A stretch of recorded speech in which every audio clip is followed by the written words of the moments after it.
It is the Jesse Kelly Show, another hour of a Jesse Kelly Show on a wonderful, wonderful Wednesday. We'll dig into some of this illegal immigration stuff, some auto pen stuff, ranch dressing, all that, all kinds of new issues coming up in another hour of the world famous Jesse Kelly Show. Now, we've had a talk before, many talks about illegal immigration, and we always will because it's a subject I am passionate about. Really, immigration, period. I'm passionate about it. Legal and illegal. Immigration en masse does not suddenly become wonderful just because some scumbag politician determines that it's legal. Your country, yes, you can welcome in new citizens. I wouldn't say otherwise. But the United States of America for decades has just been handed away. Dirtball politicians and business leaders, they have opened up the borders of this country on purpose to import cheaper workers and loyal voters. This has happened for ages. That's why you got laid off and you had to train your replacement for pennies on the dollar. That's why you can't afford a house, can't afford medical care, because the dirtballs who lead this country opened up its borders on purpose. That has resulted in addiction. And addiction is one of those things that I should not say everybody struggles with in their life. That's not fair. I don't want to put my problems onto other people. I've told you before, I used to have an alcohol problem that you would probably call an addiction. When I got back from Iraq, I would lock myself in my room after work and turn out all the lights and close all the blinds and sit there by myself, not even with the TV on, and just drink as much beer as I possibly could. I had a problem. Okay, so I'm not saying everybody is going to go through something like that. That's my own problem, my own issues. But addiction is common. Maybe you're struggling with one right now. And the thing about addiction is the longer you're addicted to something, the more woven into you it becomes, and stopping it, separating from it, can be brutally, brutally painful. And in some cases, separating from it, if these are extreme cases, separating from it, if you do it too quickly, can be deadly. There are all kinds of rehab places and things like that that'll tell you that about things like alcohol and stuff like that. You know, if you're struggling with that, get help. Drugs, get help. It's okay. Just get help. But if you've been hooked on, let's say you've been doing a fifth of whiskey every day for 20 years. That's amazing you're still alive. But let's say you've been doing a fifth of whiskey every single day for 20 years. It could possibly be dangerous to you to wake up tomorrow and not have a drop. The United States of America over decades has become addicted to illegal immigration, addicted to cheap foreign labor. I said illegal. I want to change that. We've become addicted to immigration.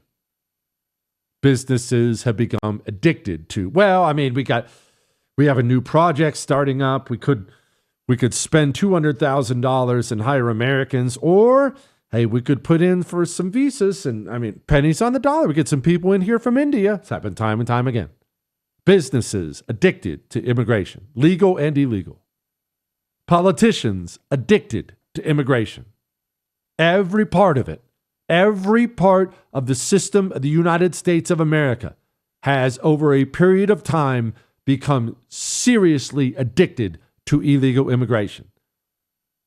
And now it's reached such a point, this addiction has reached such an incredible point that we have people running for mayor of major American cities openly talking about how he cares about back home.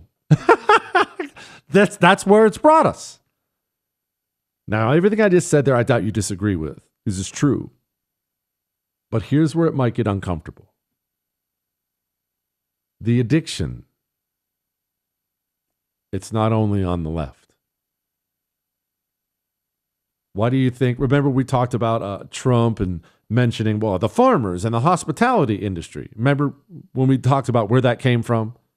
Why did that all of a sudden become a concern? because major Republican donors, Republican business owners were on the phone with Donald Trump. Hey, Mr. President, I need some relief out here. Hey, Mr. President, why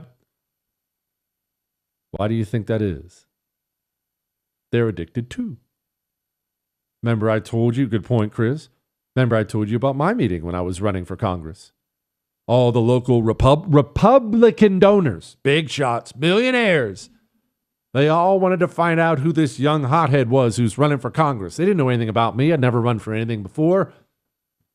They were not interested, not at all, in my stance on taxes, abortion, gay marriage, and they couldn't care one way or the other. When they wanted a meeting, they wanted to ask, just how serious are you about all this border hawk stuff? You know, I've got some hotels, I got some restaurants, I got some car washes. Jesse, I mean, you don't mean deport all of them, right? I mean, that was just you were just saying that, right? And when I responded, no, I meant it all. The meeting ended quite quickly. I believe there is going to be a deportation push from the right. I do not think, by the way, it's going to pass. I know I'm not trying to freak you out, but I think it's coming. Amnesty push, not deportation push. Thank you, Chris. That's the first thing you've ever done right. Remember Maria Salazar? Remember the one we've made fun of forever? Maybe you're new to the show, but this is a Republican congresswoman from Florida. And just listen to this brain-dead walking talking point. And do you support a no-fly zone in Ukraine? I support everything that has to do with punishing Vladimir Putin and helping the Ukrainians. Wouldn't that mean direct conventional warfare with Russia? I don't know what it will mean, but you know freedom is not free. So you don't know what a no-fly zone will mean. If you have to shoot down Russian planes, I mean. Of course. So conventional war with Russia. Listen, thank you. She doesn't know anything about anything. She is, I believe, a former newswoman from Southern Florida. Very pretty. I think she's like 60 years old, but you could tell just a knockout. But just a moron. But she does believe she has a role to play in Congress. She's finally able to achieve that dream, she thinks. Here she is. I do believe that the president promised that the illegals who are criminals were going to be kicked out of the country. Now there is another mass of people who most of them are Hispanics who have been here for more than 5 years. They have been contributing to the economy, who do not have a criminal record. And those people are the ones who deserve some type of dignity. And for that reason, I'm introducing today. So I thank you for the opportunity. Immigration reform, a GOP member of Congress is going to be trying to give dignity, not amnesty, to those people who deserve to stay and continue contributing to our economy. Dignity, not amnesty. They've been here more than 5 years. They don't have a criminal record. Of course, unless you count violating the sovereignty of our country and coming to the United States of America illegally and staying here illegally. And if you don't count any of those things, they don't have a criminal record. And it's time to introduce dignity. Addicted. Not just on the left. A deep, incredibly harmful addiction that will kill us if we don't break ourselves from it. Don't make this about Hispanics anyway, you lying fraud. Half my friends are freaking Hispanics, or I always call them Latinos, and they're all here legally. Some came here legally, some were born here, but don't you dare try to take that communist talking point and use it on me, you moron, because that will have no effect with me whatsoever. Dignity? Sell that somewhere else. We're all stocked up on that crap here. Dignity. But this is what happens. She runs for Congress, gets elected, and now, instead of being a warrior for her district or for Florida, where she's from, views herself as a warrior for her people. And that is why you and I have to demand less immigration. The United States of America, it's not that we're full for now. It has to stop. It has to stop until we revitalize, until we reintroduce the ideas of being an American until we have generations of Americans educated in the greatness of this country, teaching them how to be good citizens. Then, once we're done with that, maybe we can revisit this whole thing. But this kind of crap has got to stop. Drives me up the wall. Oh, speaking of addicted to illegal immigration, you see this story? Oh, you're going to like this one. I'll get to that, and then we'll do some emails next.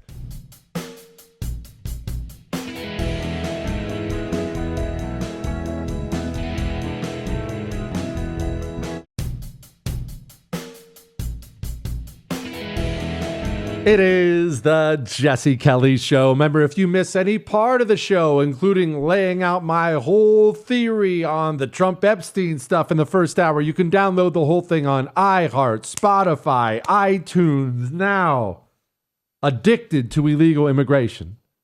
Every single part of this country. Remember all the Social Security stuff? Where Trump and the Doge team were discovering all these people who were, wait a minute, how are you getting Social Security? That's because they sell those numbers to illegals. Here's a headline for you. Feds charge 3 current or former Louisiana police chiefs in an alleged visa fraud scheme.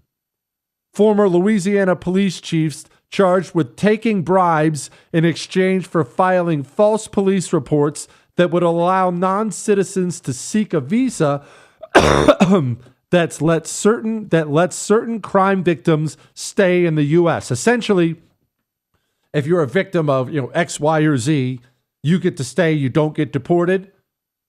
A bunch of cops, chiefs in police departments, took bribes to cook the books on those. Remember that little story out of New Mexico?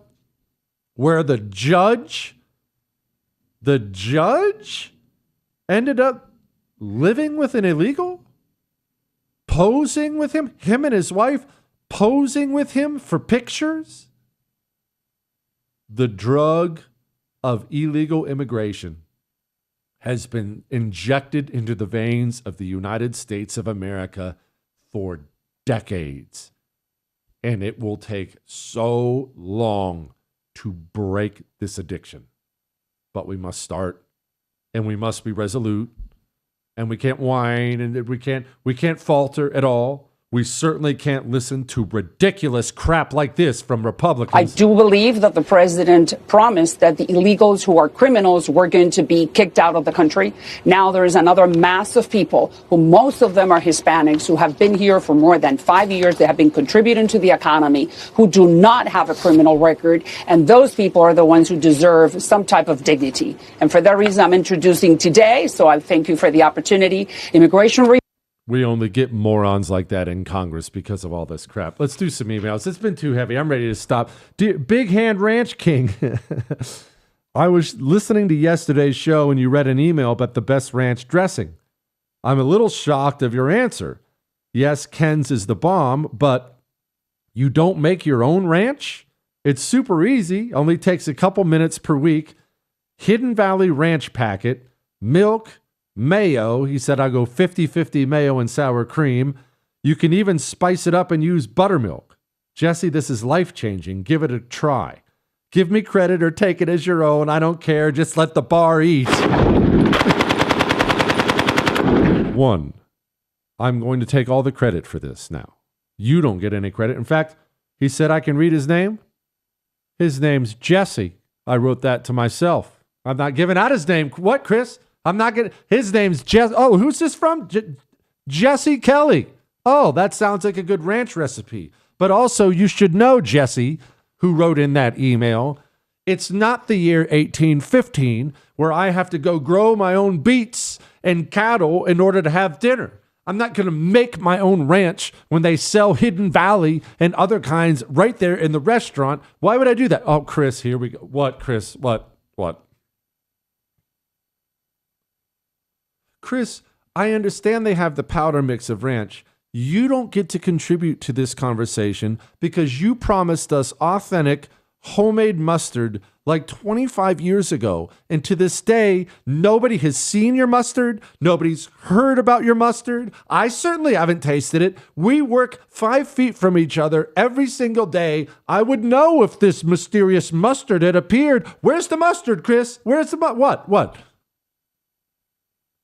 I know you're not advocating I make my own ranch, but what I'm saying is, Chris, when it comes to homemade versus store-bought, you don't get to play Mr. Little House on the Prairie anymore with me. No, sir. No, sir. I don't believe you make your own mustard, Chris. I think that was a lie. I think if I broke into your... I know what pictures you probably pulled off the internet somewhere, Chris. You know I don't know technology. I think if I was to walk into your house, which I would never do in a million years, God only knows what I would find in there. Homemade menorahs and everything else. I think I would find store-bought mustard, Chris. I think that you, maybe it would be kosher mustard, but you certainly didn't make it. Chris, by the way, is mustard kosher? I'm assuming it is. It is. What? I bet you have all kinds of jars of mustard purchased in there. Probably even a little Grey Poupon. Maybe some French's. And no, who am I kidding? You wouldn't buy French's. Whatever the grocery store off-brand is that was 25 cents less. Oh, I'm right, aren't I? Oh, I see you laughing. Yeah, I am. I knew it. How did I know? By all means, don't pony up for the French's, Chris. Please. Okay, I know. You can't taste the difference. Okay, Chris, I got it. We all understand. We understand, but you don't get to contribute anymore until I taste mustard. We even cheated the people. We promised the people that there would be a taste test. You told me mine tastes better. Mine tastes the same. You promised that we would do a blind taste test on the air, and I would get, we were going to buy wieners, kosher ones, and we were going to put them in buns, and we were going to add the mustard to it and test it out. Has never materialized. A big, fat lie. Take it from a beaver hunter. You're a liar. We'll do some more emails in a second.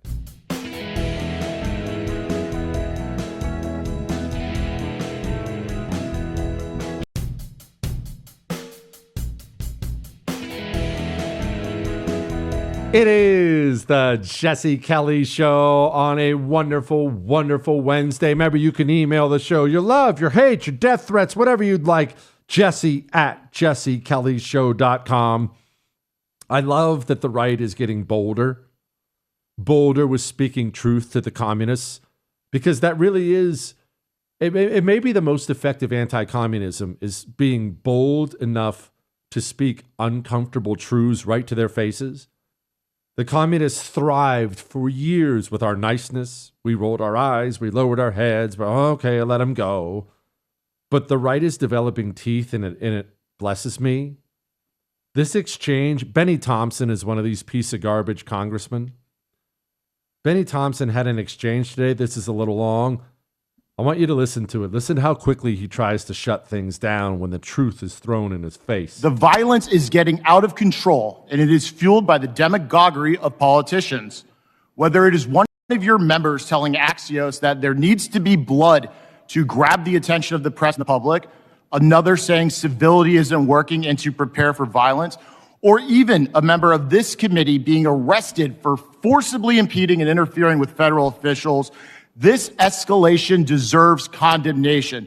It needs to stop, and it needs to stop now. Assaults against ICE officers are up over 830%, and that's a lowball estimate. There have been violent incidents in Alvarado, McAllen. Would gentlemen suspend briefly? Yes, Mr. So I got a point of order. Pursuant to Clause 2K8 of Rule 11, I raise a point of order that this testimony is outside the scope of the hearing. I would object to that position, Mr. Chairman. That's absurd. I would object as well.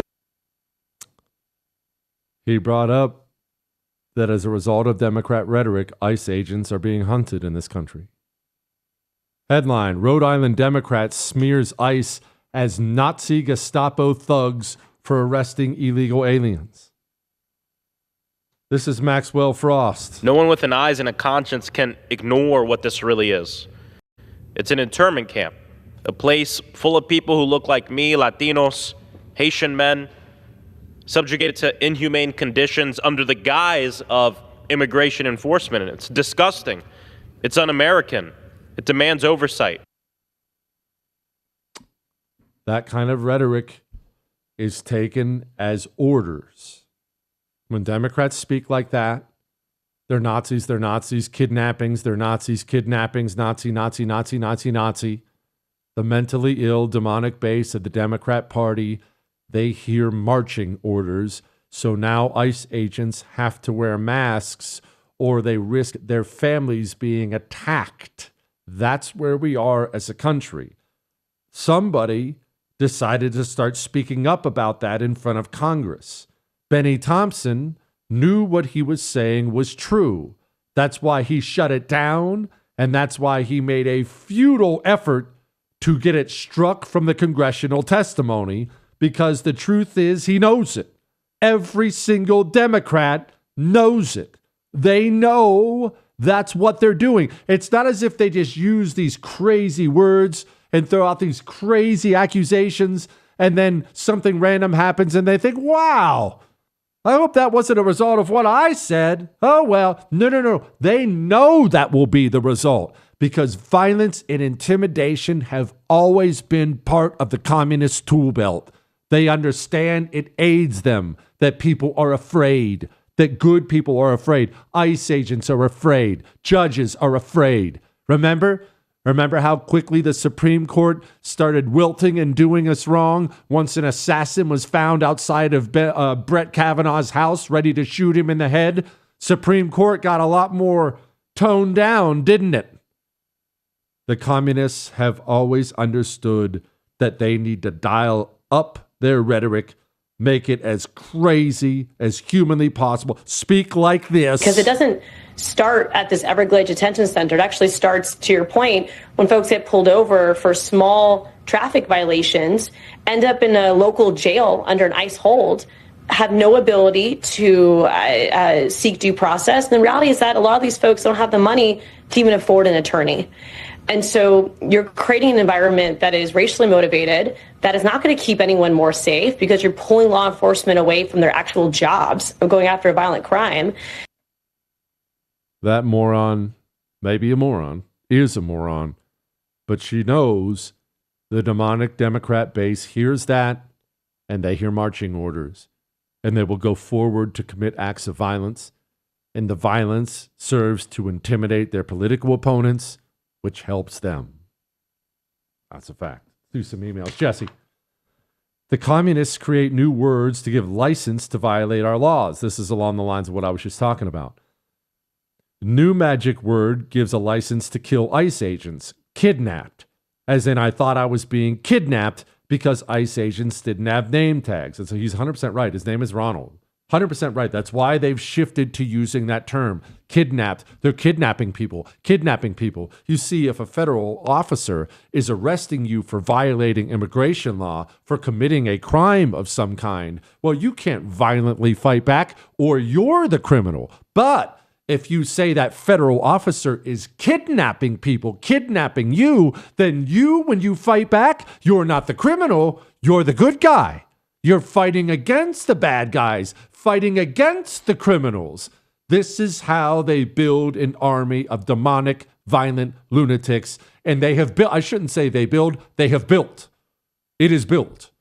They have spent years conditioning their demonic, mentally ill base that they are the good guys in the fight against Nazis and the fight against kidnappers and the fight against racists.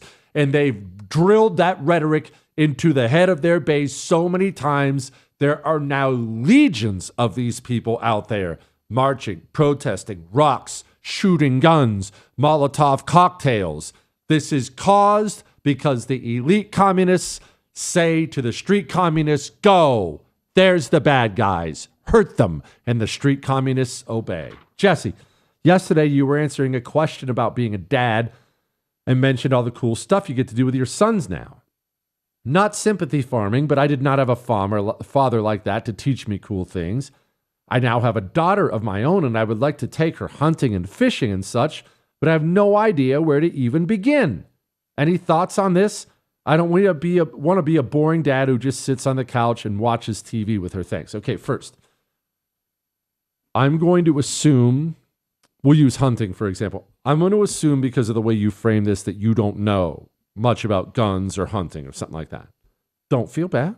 Different people had different upbringing. I was raised in Montana. I was raised on that stuff. And I was raised by a dad who geeked out on that stuff. You don't have to worry about it, all right? Here's what you need to do. Go down and take a gun safety course with your daughter. A gun or hunting safety course. They were called hunter safety courses when I was a kid, but maybe they just have gun safety courses. You will go down. You will learn the ins and outs. You'll learn safety. And that is step one. Step two, go to a range. Borrow a weapon from a friend. Go down, get some ear protection. Lean on a friend. Ask somebody, hey, you want to come help me? Basics. Safety first. Learn how it functions. Learn how to pull the trigger. I don't know what your financial situation is. You can maybe jump ahead a little bit if you maybe hire a guide. Maybe ask a friend. Hey, you want to take us out? We want to go deer hunting. We want to go rabbit hunting. And the same thing when it comes to fishing. You don't have to be super dad. Dads and moms both do this. You look at that dad and you think, look at that super dad. I suck. I don't know anything. Women do this to themselves all the time too. I'm a bad mom. I didn't bake her the special cupcakes, but Nancy baked her daughter the cupcakes. I suck. Stop comparing yourself to other parents. Just love your kids. You don't have to be like me. I don't have to be like you. I have so many failures. You have so many failures. That you care enough is all that matters. The rest you will figure out, okay? Don't sit and beat yourself up like that. Just take step one. And you know what? She'll benefit from watching you learn. Learning from you learning is a benefit as well. Honey, I don't know. Let's go find out together. She'll take a lesson from that.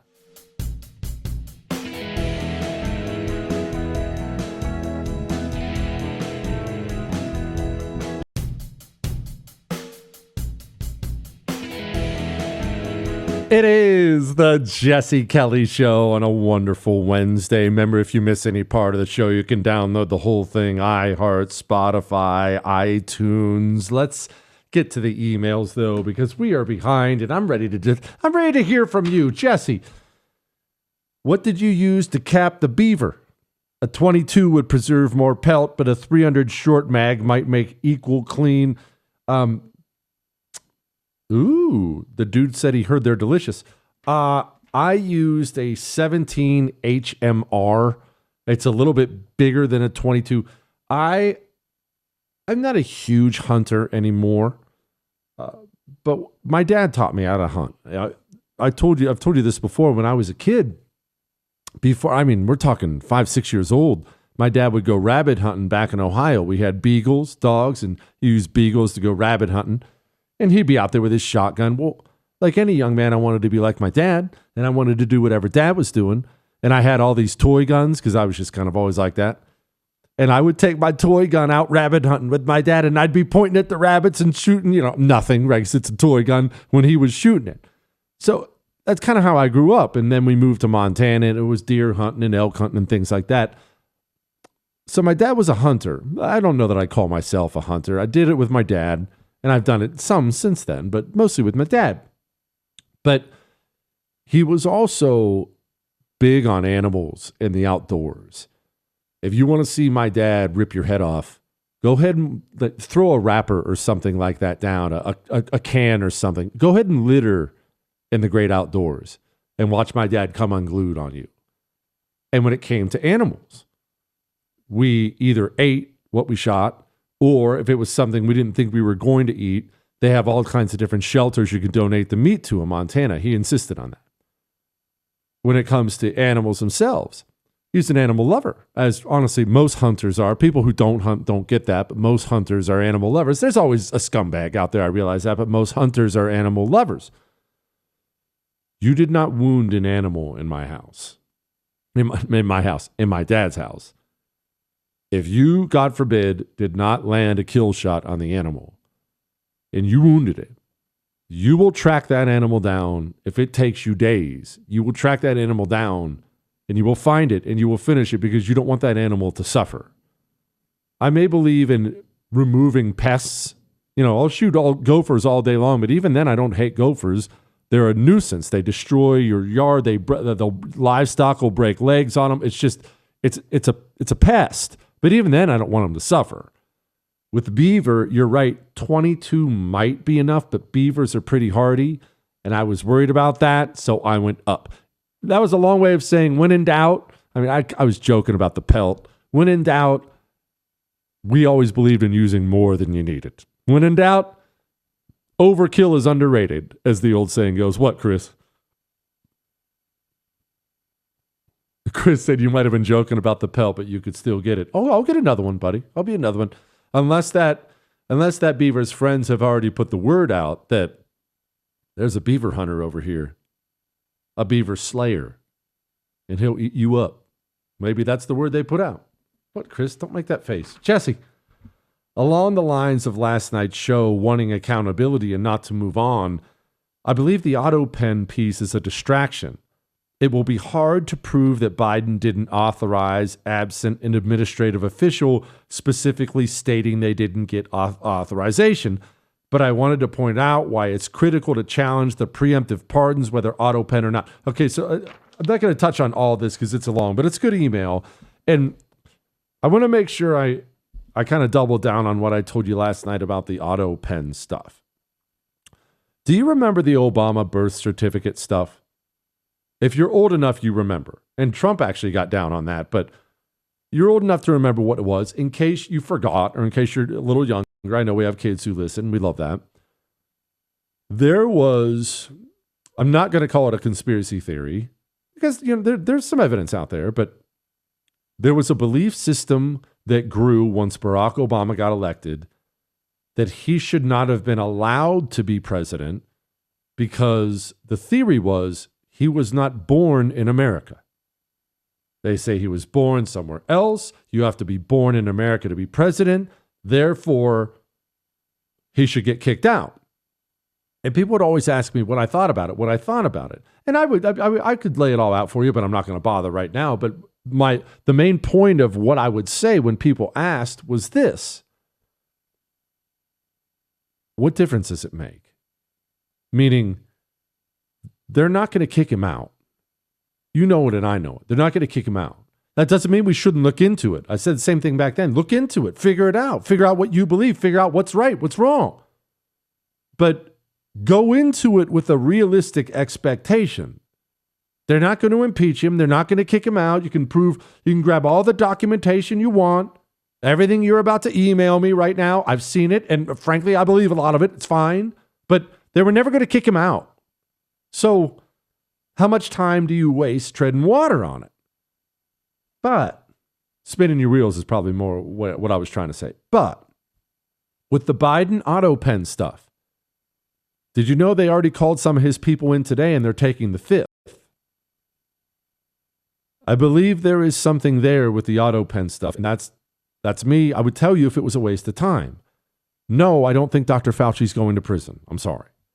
No, I don't think Hunter Biden's finally going to go down. I'm not telling you that. I don't believe that. I don't think that they'll work their way through everything they have to work their way through and get all the way there. I'm not saying that. I'm not telling you the deep state's going to burn for this. I'm not saying that. But if there is criminal behavior, and it certainly appears that there was criminal behavior, exposing it to the American people and maybe, just maybe, getting them to rat on each other, we might see something, some kind of a benefit. It is a huge deal. It's a huge scandal.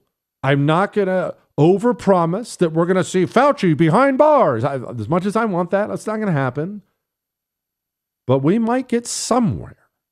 And unless we try on this, we don't know. I don't think we should drop it. I think we should pursue it. And Trump is so hot on it, I think we will pursue it.